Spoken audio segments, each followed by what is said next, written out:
Olá pessoal, tudo bem? Sejam muito bem-vindos.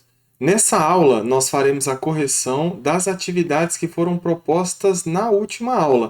O que nós tivemos na última aula? Lá eu mostrei para vocês a ideia de função do primeiro grau. Eu mostrei o que é uma variável dependente, eu mostrei o que é uma variável independente. Hoje nós faremos a correção das atividades que foram propostas nessa última aula. Deixa eu me apresentar para você que ainda não me conhece. Eu sou o professor Cláudio Mota, de Matemática, e esse é um curso de matemática preparatório para o Censo 2022. Nós estamos seguindo aqui o edital para a função de recenseador. Então, vamos lá? Eu vou compartilhar a tela para a gente resolver essas atividades ou fazer a correção dessas atividades que foram propostas na última aula. Se você estiver chegando agora, deve estar pensando, mas como assim? Você propôs aonde, professor, essas aulas, essas atividades? Olha só, aqui na descrição do vídeo, você pode pegar o acesso a esse curso, certo? Nós estamos, eu acredito que há 50 dias da data da prova para a função de recenseador. Então, se você está estudando para esse concurso, entra aqui na descrição do vídeo e pega o teu acesso a esse curso totalmente gratuito.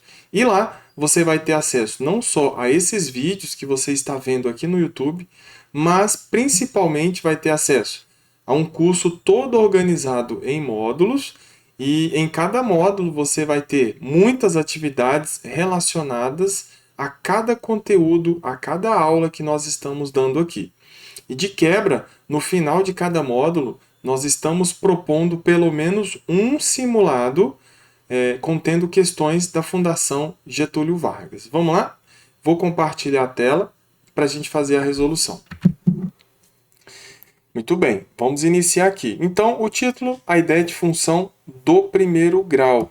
Então, vamos lá. Aqui é uma coisa simples. Nós vamos fazer uma leitura e vamos tentar responder.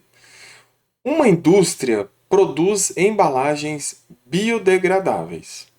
Sua produção é de 600 unidades por hora. Aí eu chamo a sua atenção. Muitas vezes você pode pensar assim, não, professor, eu acho que eu já fiz esse exercício, você já passou dentre as atividades algo parecido. Sim, a matemática ela está toda conectada. Você pode tentar resolver, se você souber, utilizando regra de 3.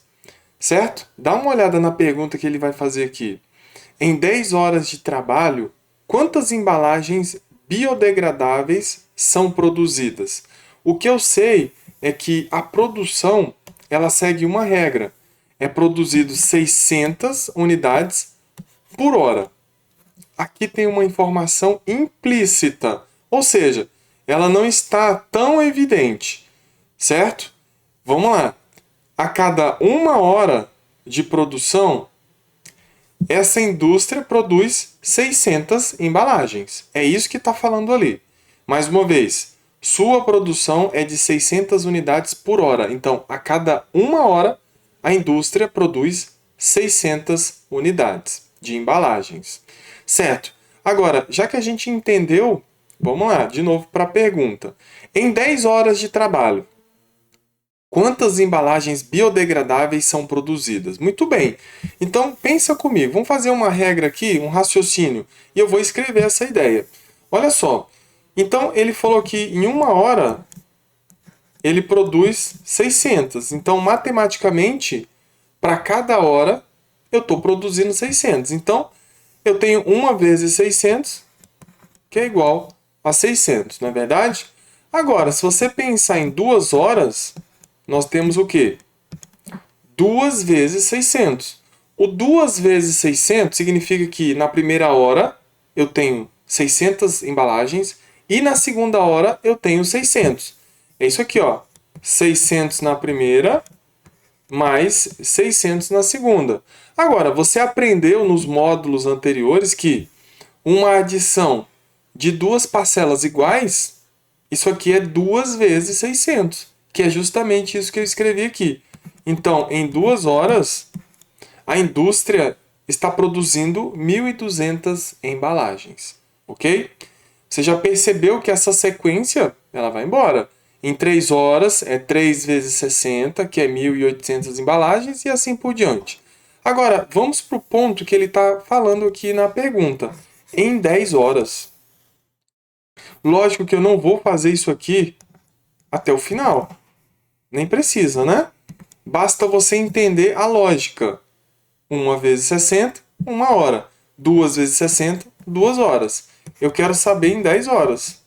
10 vezes 600. Isso vai dar 6.000 embalagens, ok? Agora, outra coisa que eu quero que você perceba aqui é o seguinte. Você tem aqui duas grandezas. Se você assistiu à nossa última aula sobre a ideia de função, você percebeu que lá eu falei um pouco sobre grandeza. Grandeza é um valor numérico, é tudo aquilo que pode aumentar e diminuir de valor. Por exemplo, a sua massa corporal, certo? A sua massa corporal é uma grandeza. Ela pode aumentar ou diminuir. A minha massa corporal hoje é 79 quilos, mas ela pode cair para 75, ela pode aumentar para 83, não é verdade? Então, ela pode aumentar ou diminuir de valor. O preço da gasolina é uma grandeza? Sim, o valor aumenta e diminui, certo? Então, isso é uma grandeza. Agora, quais são as grandezas que nós temos aqui no nosso problema? Dá uma olhada nisso aqui. Eu tenho um número que está vindo aqui na multiplicação. É o 1, é o 2, é o 3, é o 4 e é o 10. Qual é essa grandeza dentro do nosso problema? É a quantidade de horas, é o nosso tempo. Na verdade, as horas é a unidade de medida. Na verdade, a grandeza aqui é o tempo. A unidade de medida dessa grandeza é as horas. Então, a nossa primeira grandeza é o tempo, que é dado em horas. E qual é a nossa segunda grandeza? A nossa segunda grandeza, no caso, é a quantidade de embalagens que são produzidas. Não é verdade? São essas situações aqui, ó. Para 1 hora eu tenho 600 embalagens, para 2 horas eu tenho 1.200, para 10 horas eu tenho 6.000 embalagens, não é verdade? Então essas são as grandezas. Eu tenho o tempo e a produção, a quantidade produzida. Você vê que os dois valores são numéricos e eles podem aumentar ou diminuir de valor. Você perceba que eles estão relacionados, mas a gente chega lá. Primeira coisa, em 10 horas de trabalho, quantas embalagens biodegradáveis são produzidas? São produzidas em 10 horas 6.000 embalagens. Vamos lá para a letra B? É a mesma questão. Eu tenho uma produção de 600 unidades por hora. O que ele está pedindo aqui? Para produzir 4.800 unidades de embalagens biodegradáveis. Quantas horas são necessárias? Muito bem. Perceba que eu inverti as coisas aqui. Primeiro, ele falou assim, ó, em 10 horas você vai produzir quantas embalagens? Agora eu estou fazendo o contrário. Ó, eu tenho 4.800 embalagens. Em quantas horas você vai fazer isso? Certo? Então, a gente pode fazer uma outra conta aqui. Tudo bem? Olha só. Dá uma olhada nisso que eu fiz aqui. Quando você pega esses 600... Vamos lá, deixa eu puxar uma seta aqui. Ó. Quando você pega esses 600 e divide por 600... Por que 600? Porque 600 indica que é a nossa referência. Em 1 hora, ele faz 600. Não é verdade? Então, se eu pego esse resultado aqui e divido por 600, o que eu vou encontrar? Eu vou encontrar 1 hora. Eu tenho um total aqui em cima de embalagens que foram produzidas e esses 600 indica o quê? Quantas vezes os 600 cabe dentro dos 600? Cabe uma vez. Agora, aqui na segunda situação, eu tenho o quê? Eu tenho 1.200 e quero dividir por 600. Por que eu quero dividir por 600 mais uma vez? Eu quero saber quantas vezes os 600 cabe dentro de 1.200. Por isso que o 600 fica embaixo, como se estivesse dividindo. É como se fosse isso aqui, ó. Eu tenho 1.200 e quero dividir por 600. Essa divisão, esse algoritmo aqui, é essa fração, certo? O que esse algoritmo está dizendo?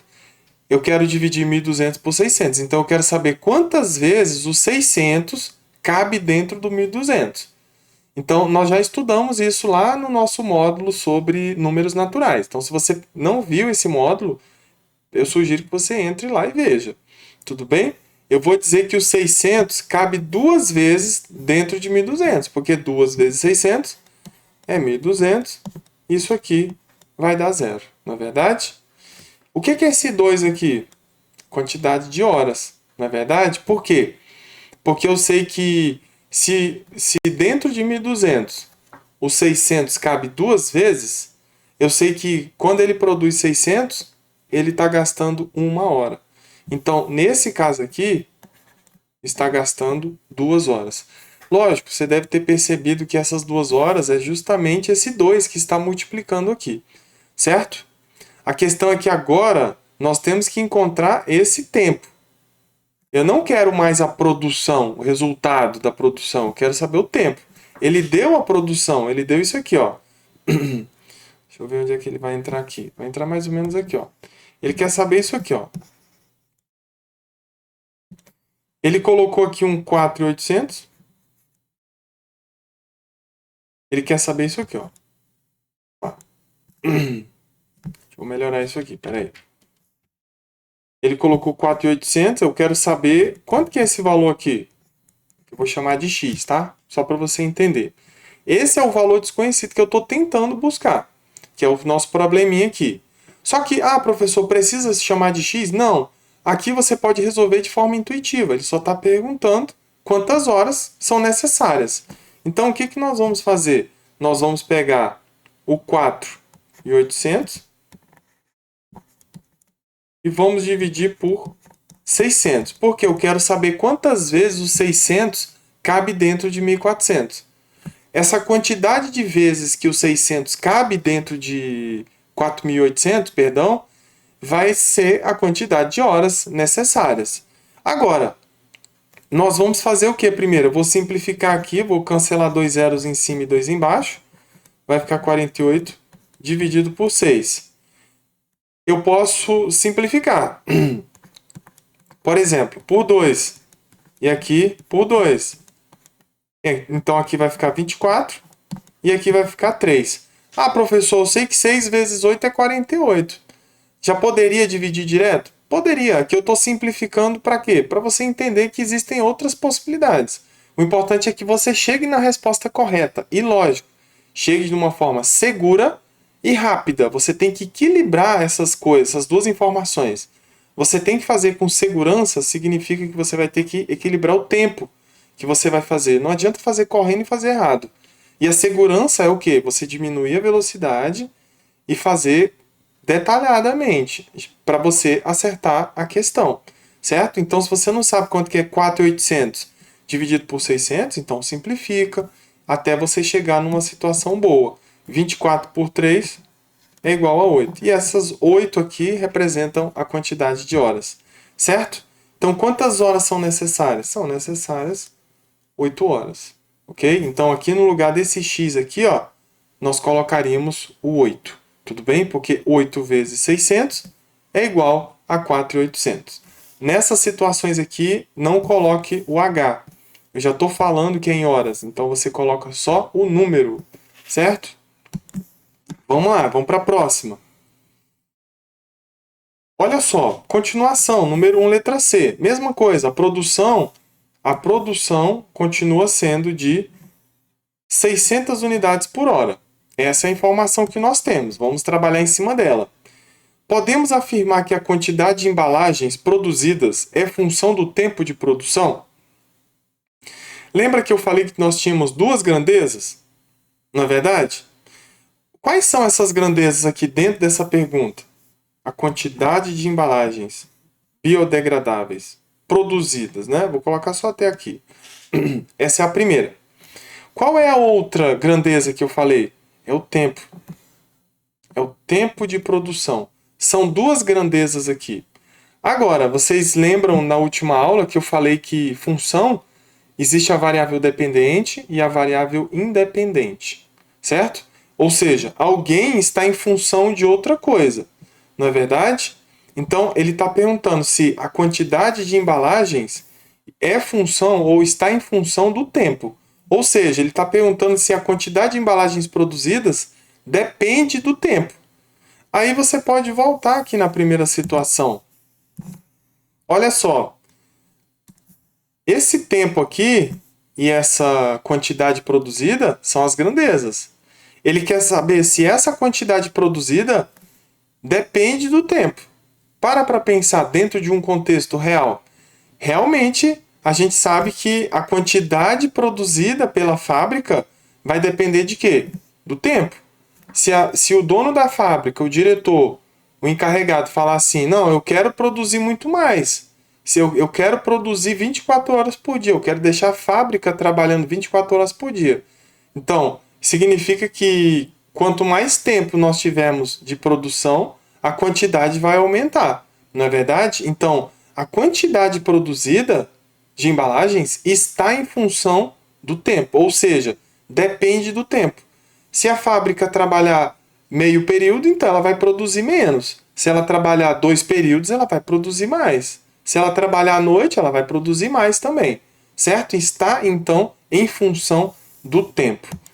Muito bem. Então, isso aqui já tem muito a ver com o que a gente viu na última aula. Vamos lá. Então, sim, está em função do tempo a quantidade de embalagens produzidas. Agora, para terminar a questão número 1, a gente tem a letra D. Mais uma vez, a produção continua sendo de 600 unidades por hora. Olha só, escreva uma lei que relacione a quantidade de embalagens biodegradáveis com o tempo. Então, na letra C, você definiu que a quantidade de embalagens depende do tempo. Não é verdade? Então, pelo que eu falei na última aula, o que nós temos aqui?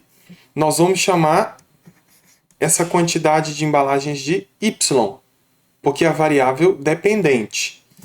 E o tempo é a variável independente, certo? Então, nós chamamos ela de X. Por que você está criando X e Y, professor? É porque agora eu tenho que escrever uma lei de formação. Lembra na última aula que eu falei sobre isso? Nós escrevemos uma lei de formação a partir de um problema que foi proposto. Aqui é a mesma coisa. De preferência, o que foi colocado aqui? Foi colocado que em que Y representa a quantidade de embalagens. Foi justamente o que eu coloquei aqui, ó. Porque Y representa a variável dependente. E o T aqui representa a nossa variável independente. Aqui eu coloquei X, mas dentro do contexto da questão, ele está querendo que nós utilizamos aqui o T. E esse T é dado em horas. Agora, por que T? Ora, certamente a atividade está tentando contextualizar um pouco mais. O T de tempo. Tudo bem? Então, vamos lá. O que nós temos, então? Eu tenho que o Y vai ser a quantidade de embalagens que são produzidas. Como que eu faço isso? Eu tenho que pegar a quantidade de tempo e tenho que multiplicar por 600. Porque foi isso que nós fizemos lá em cima. Vamos lá, vamos voltar. Utilizamos aqui a intuição. Olha só, nós pegamos o tempo e multiplicamos por 600. E o 600 é um número fixo para todas as situações. Por quê? Porque a nossa referência são 600 embalagens por hora. Certo? Então, eu pego o tempo e multiplico por 600. Então, se eu quero criar uma lei de formação, uma situação genérica, então eu tenho que pegar um tempo, um T genérico, né? E multiplicar por 600. Agora, lógico, nós vamos organizar isso aqui, né? T vezes 600, isso vai ser 600T. Tudo bem? Então, essa é a lei de formação. Y é igual a 600T. Certo? O que isso significa? Que o Y é a nossa variável dependente. E o T é a nossa variável independente. O T, dentro desse contexto, representa a quantidade de tempo, né, que a indústria está produzindo. E o Y representa a quantidade de embalagens que foram produzidas. Certo? Então, vamos lá. Vamos para a próxima. Aqui é a última questão. Olha só, questão 2. A área A, maiúsculo, de um quadrado é dada em função da medida A. Então, olha só, ele já está falando que a área é dada em função da medida A do seu lado. Então, vamos só contextualizar aqui. Criar aqui um quadrado. Pelo menos algo parecido, beleza? Você sabe que um quadrado ele tem várias características, né? Ele tem lados opostos paralelos, lados opostos congruentes, ou seja, com a mesma medida, e o quadrado ele possui todos os lados congruentes. Então, ele está falando que a medida A do seu lado, então, todos os lados do quadrado é igual a A. Outra coisa importante é que o quadrado possui ângulos aqui, ó, ângulos internos de 90 graus, certo? Vamos só colocar um quadradinho aqui para a gente entender. E um ponto, né? Isso aqui representa o que nós queremos aqui, que é um ângulo de 90 graus. Agora, ele está falando a lei de formação. Ó. A lei de formação que representa a área de um quadrado é dada por A é igual a A ao quadrado. Por que A ao quadrado? Porque a área do quadrado é a base vezes a altura. Ou seja, é a base vezes a altura. E A vezes A é justamente A ao quadrado. Certo? Então, veja que a área do meu quadrado depende de quem? Depende da medida do lado do quadrado. Então, quando eu digo para você que a medida do lado é 1, então eu vou ter uma área. Eu consigo encontrar a área. Agora, se eu falo que a medida é 2, eu consigo obter a nossa área. Certo? Então, ele está falando que a área de um quadrado é dada em função da medida A. Então, quem é a variável dependente aqui? Quem é que está dependendo de quem? A área está dependendo da medida do lado. E, lógico, a medida do lado é a variável independente. Certo? Agora a pergunta, as duas perguntas.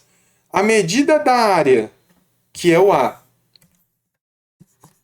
a medida da área representa a variável dependente? Ou seja, a medida da área é dependente? É a variável que depende de outra? É verdade, né? Nós descobrimos aqui que a área depende da medida do lado. E quem é a medida do lado? É o A. Vamos lá para a segunda? A medida do lado representa a variável independente. O lado é a variável independente. Quem é a variável dependente? É justamente a área. Certo? Então, vamos lá. A medida do lado representa a variável independente? Sim, ela representa a variável dependente. Tudo bem? Então, pessoal, nós fechamos aqui a nossa atividade envolvendo a ideia de função do primeiro grau. Na próxima aula, nós vamos colocar em prática mais sobre função do primeiro grau. Nós vamos encontrar, por exemplo, o valor de uma função do primeiro grau. Tudo bem? Um abraço e até a próxima aula.